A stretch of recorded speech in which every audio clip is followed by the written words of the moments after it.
I think his most likely endgame scenario is seeking regime change. And especially coming here in the United States, when we hear that word regime change, we of course think of how that became a quagmire. And that indeed could happen.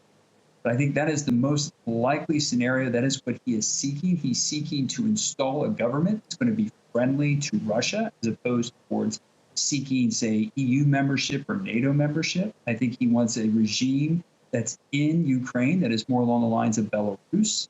And so I think that is his most likely endgame. There are other scenarios that could be more concerning if he were, say, to want to extend further and try to invade other countries that were part of the former Soviet Republic. There's also a scenario in which he might pursue an attack against a NATO ally, such as Poland, because of the fact that a lot of Ukrainians are actually going into.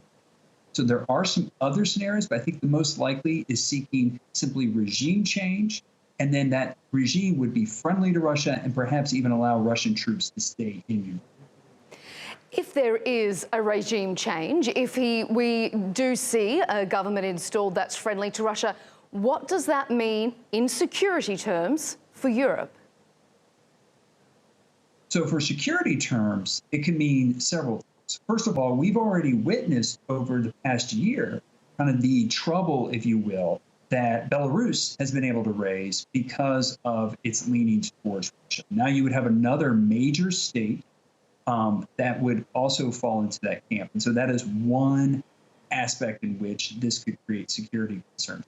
The other one, of course, is that there raises the prospect that Putin could be trying to build a counterweight to NATO. Obviously, NATO and the concerns that he's had about NATO expansion has been something that he has brought up a lot.